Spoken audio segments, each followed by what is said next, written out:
My person is Trisha Brown, and she was born in Aberdeen, Washington on November 25th, 1936. And she obtained her education in Oakland, California at Mills College. Um, Most of her technique was Martha Graham focused and avant garde influenced. Later, she met Yvonne Rainer and opened the Judson Dance Theater and also moved to New York City around 1961 and 1962. Um, the majority of her pieces consisted of postmodernist, um, postmodernism and abstract style. In 1970, the Trisha Brown Dance Company emerged from the Judson Dance Theater, and this was also in New York City. Trisha Brown became quickly known for her works such as Man Walking Down the Side of a Building and Roof Piece. These were popular because not only were they extremely different, but they used alternative spaces. So instead of like a traditional stage, they were mostly performed outside. Um, and they were also known for their fluid yet unpredictably geometric movements. Into the 1980s, she shifted her style a little bit because after Lena Wertmuller invited her to choreograph the opera Carmen, so she started becoming involved with operas. She actually produced a couple of her own, and so she really found a passion and a love for classical music and classical works. And so then you started to see a lot of her works come from outside and move towards the inside spaces and back to the traditional stage setting. As far as her notable awards, in 1991, she was the first woman to receive the MacArthur Foundation Fellowship Genius Award.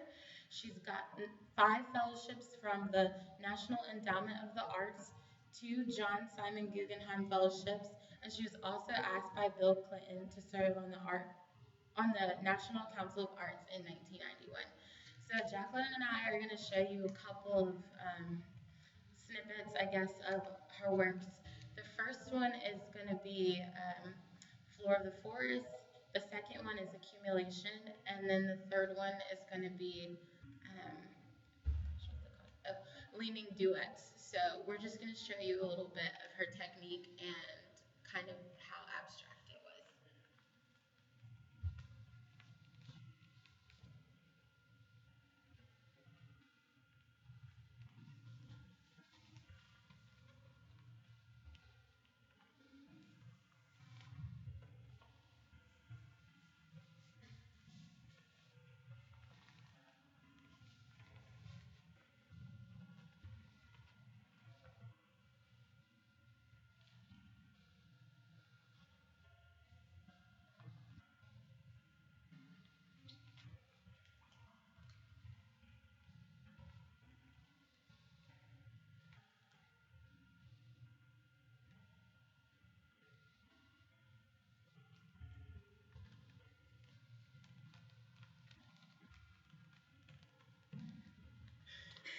And so yeah, that's Trisha Brown.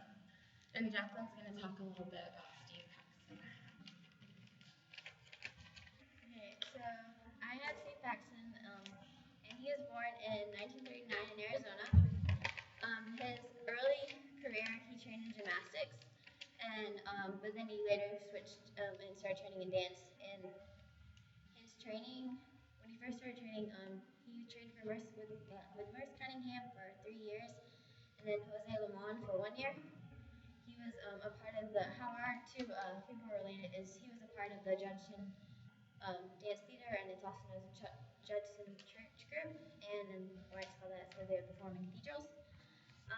He's considered part of the postmodern generation and part of the avant-garde dance collection era too. His style that he's most known for and kind of like the founder of is contact improvisation. And with that, it's based on the exchange of energy, weight, and momentum between two or more people. So it's like the laws of physics, which is like with every action, it requires an equal and opposite reaction. And it was the style of modern dance was influenced by the like Asian martial arts, like Tai Chi, which is what I've read, and it was kind of perfect for like when it started with ages in the 1970s. So it's kind of perfect for that free thinking age. And today it's also like contact improvisation is considered its own branch of contemporary dance or modern dance, having its own journal and contact quarterly, and it has its own like network of people that like teach it and like active teachers and groups worldwide. Um, since his style is mostly improv, it's not really something that has like a specific technique, but like his two like I guess like basis of it, I guess, would be like he worked like with for about 5 years that I read on just pedestrian movements like walking and like running and then sitting. Like one of his works, Satisfying Lovin', was just like a piece where they walked across the stage and then one person sat in a chair and got up and that was like the entire piece. And so it's not like really something that has like specific like structure like ballet technique or anything like that. It's really about just like your like reaction to like what's going on and things that are being done to you.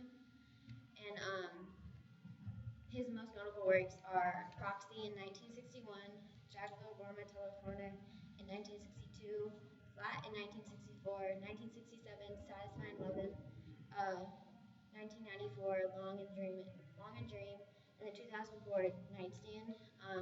The awards that he received is the Guggenheim Fellowship for Creative Arts in the U.S. and then also for Canada.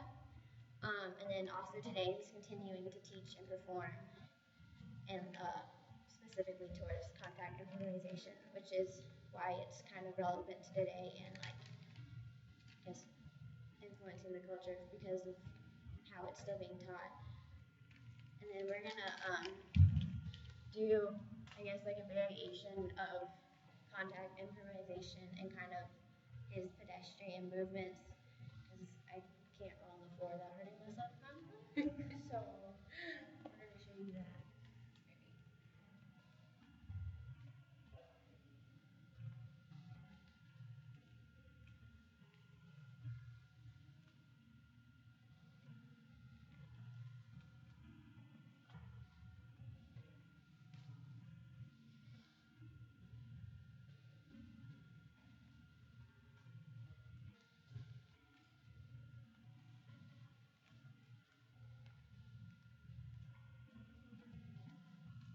And that's like a variation of the contact improvisation without being on the floor rolling around. Yay!